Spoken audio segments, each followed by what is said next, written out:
So, Logan, what's your story and how did you get started into the communications industry? Yeah, buckle up. I guess we can start at university. I completed my undergrad at the University of Victoria. I studied psychology and business there. And all throughout my time at university, I really wasn't too sure what I wanted to do for a career. After I graduated, I worked in hospitality for a bit, and then I went on to work various admin roles throughout the years in different industries. But with each of those jobs, I found myself getting bored very quickly. I felt I wasn't being challenged, and I felt there had to be something more out there for me. So in 2018, I started exploring my options. I did some research and came across the PR certificate program at SFU.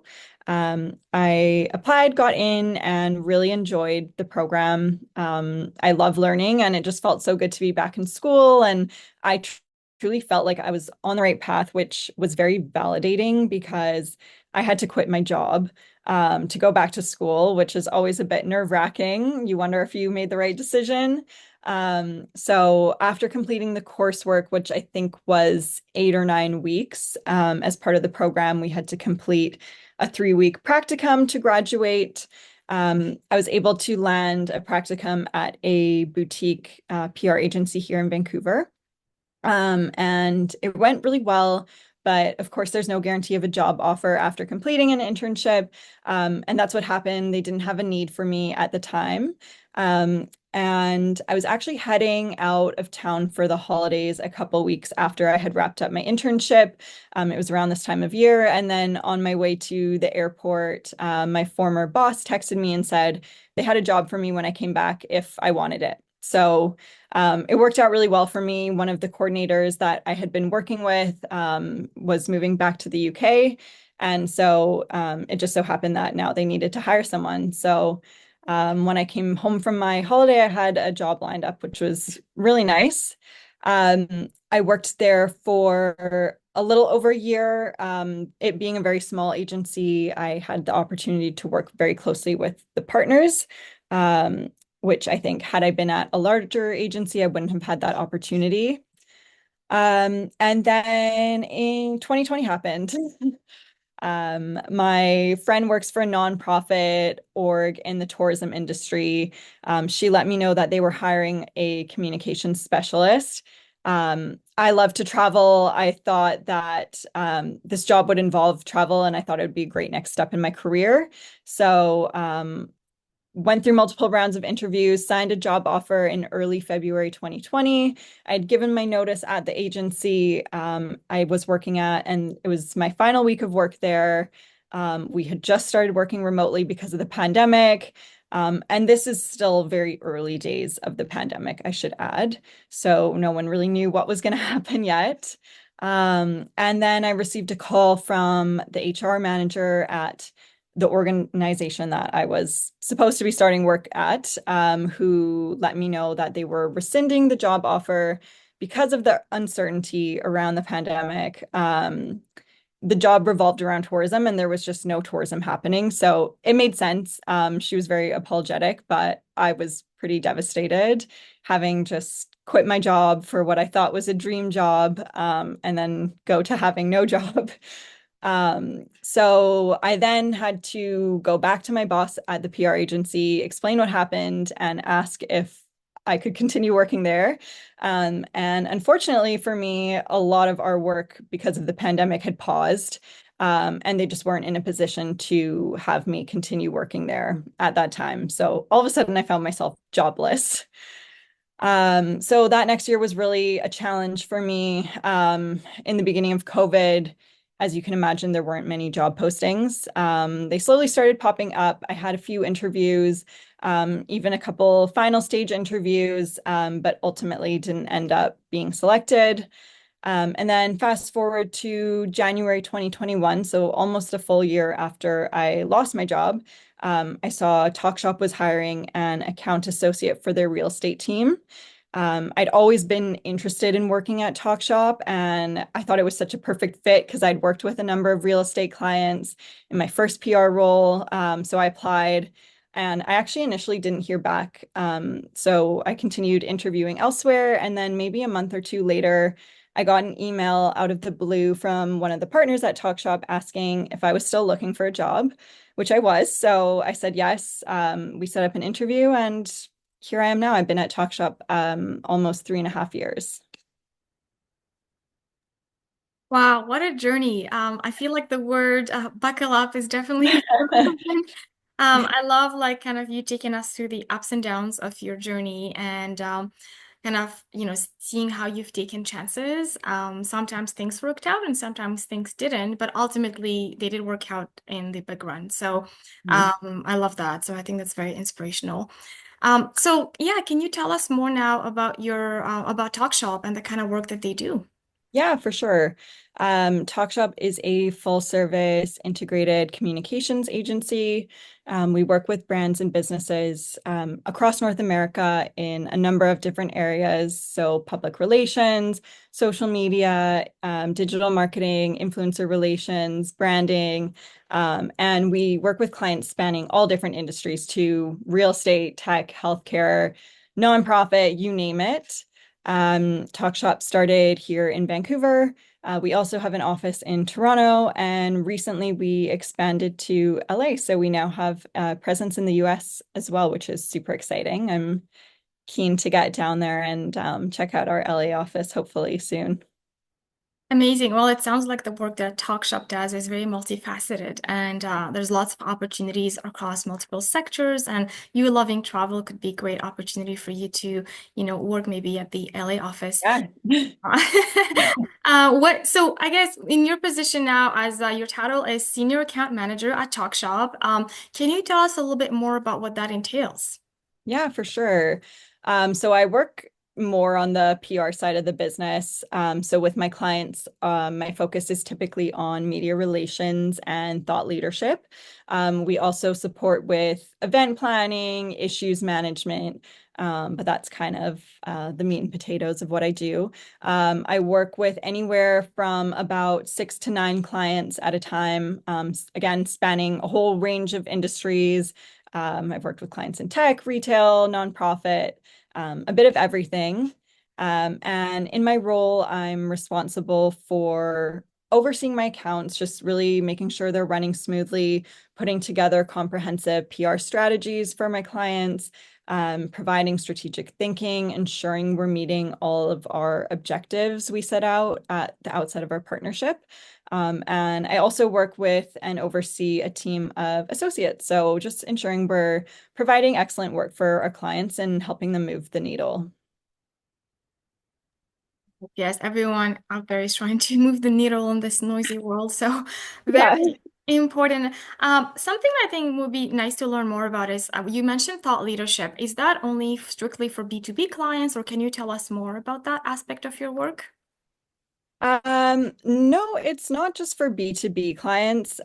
We do thought leadership for actually quite a lot of our clients, and really a lot of it is some of it's focused on trade publications.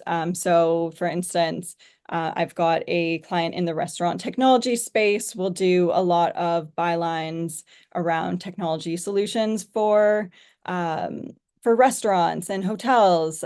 We also do some mainstream thought leadership as well. If we're always on the lookout for, trending topics or opportunities where we might be able to insert commentary from our clients into wider stories that are happening out there. Perfect. Thank you. That really helps. A lot of times when we think of thought leadership, we immediately think about B2B, but it's great to see the scope is actually a lot broader and the kind of work that we can do in that space. You talked about PR strategies.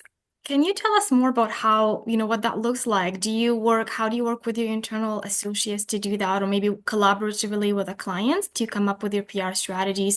Do they have to sign off, or how does that work? Yeah, for sure. So typically what the process is when we start working with a new client, we have a discovery call with them, which is essentially a big brain dump. We ask them everything we could possibly need to know to help us put together our strategy. what their goals are, their objectives, all that fun stuff. From there, we take that, we regroup as a team, and then we start to put together our strategy. We also like to do a competitive analysis. So, one of the questions we would ask them in the discovery meeting is, who are your top competitors? We then do a deeper dive into where are their competitors getting stories in the media? What kind of coverage are they getting? That all kind of goes into our strategy. If it's an integrated account and we're working with the social and digital team, they will be involved as well, kind of depending on the client's goals and objectives. If influencer relations is a part of it, that all folds in. And then, yeah, just kind of working together as a team. We kind of divide and conquer and just kind of break it up. We typically will put together communications pillars, and that kind of guides us throughout the year. And all of the work we do typically will tie back into one of those communications pillars. And then we narrow things down, like our target audiences that we want to reach. And then, okay, where are these target audiences getting their news? And then from there, kind of figure out what are the target outlets we want to make sure we're hitting throughout the year. And we also will put together typically a 6-month story matrix, which essentially lays out our media pitches for the upcoming 6 months. So if there's any announcements or like timely news, national holidays, that kind of thing, we will fold all of that into our story matrix. So we just kind of have a bit of a roadmap of what the next few months will look like. But of course, that is all flexible, things change. And then, yes, that goes back to the client for review and approval. Perfect. Well, I love how integrated and collaborative your process is. And obviously, like you said, it depends on the type of client Mhm. and what kind of services, and what they may need and what their team may look like on the other side. Can you tell us a little bit more about kind of the idea of moving the needle? You alluded to that a little bit, but in terms of your planning, do you have regular check-in meetings to make sure you've moved the needle per se? Obviously, that takes time. What Mhm. kind of expectations do you set with the client in terms of sort of the evaluation stage of your campaigns? Yeah, that's such a great question. We typically tell our clients it takes between three to I'd say 3 to 4 months to see the efforts of our media relations efforts. I always say PR is a marathon, not a sprint. It's really about sustained brand awareness over time. Um, and yes, we do have regularly check-in calls with them. We will set our KPIs at the beginning of our partnership. So whether that's a certain amount of media hits per month, it really depends on what their goals are.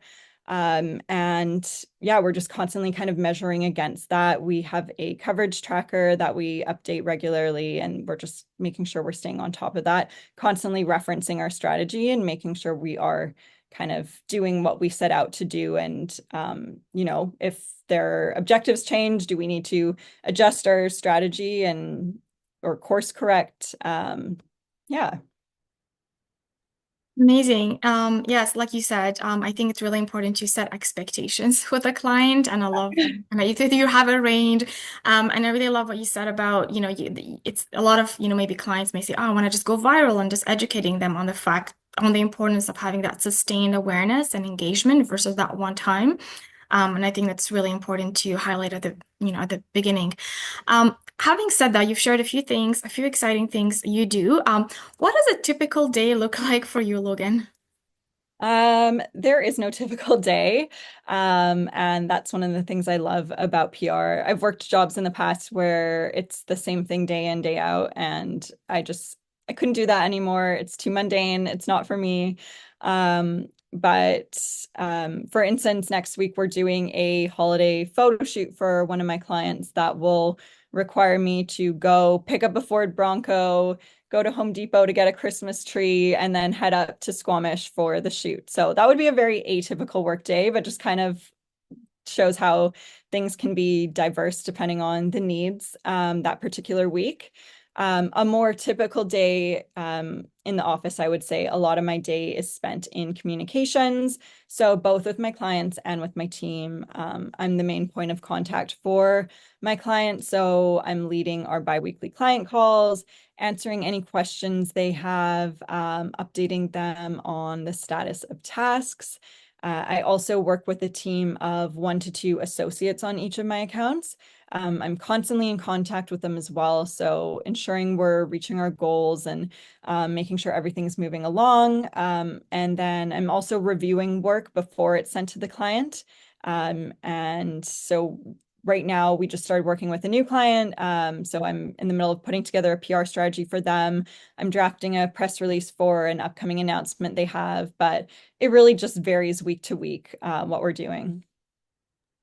I mean, there's definitely a spectrum, as you shared, but I love some of the examples you've shared with us. And obviously, in this kind of job, you won't be bored, and you sounds like you are very challenged. How do you stay on top of things, obviously, and how do you prioritize? Because there's so many tasks coming your way.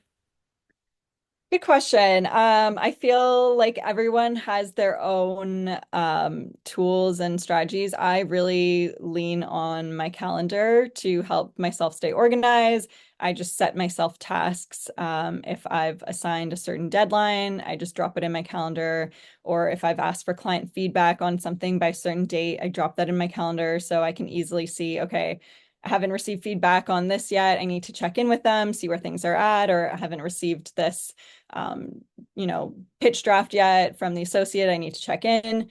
Um, and yeah, that's kind of how I keep myself organized. I also spend a good chunk of the day on Friday just planning for the next week ahead.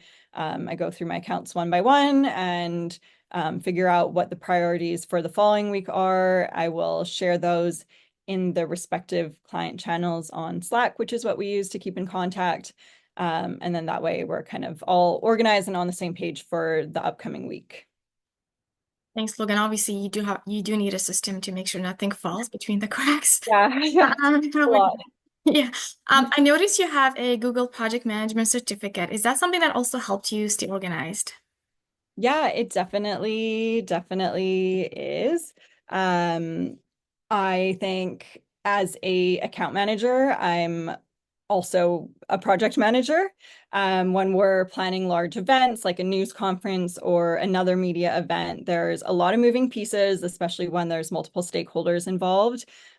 So we're, responsible for ensuring projects are completed on time, within budget, that they're done within the agreed upon scope.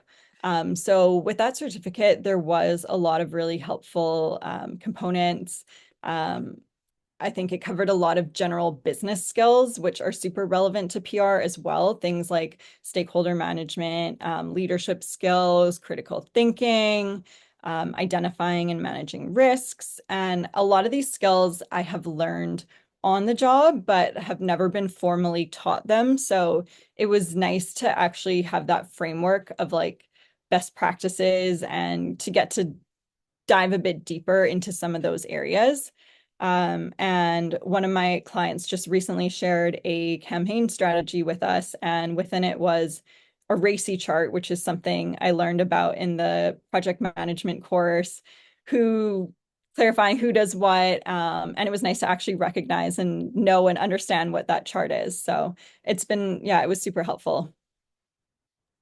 Thank you for sharing. Now that was actually really helpful hearing this because a lot of times we're trying to think what kind of skills do you need to be successful at a PR job? And I think highlighting leadership, business skills, project management, critical thinking, obviously learning these on the job is helpful, but having that framework, as you said, can get you ahead.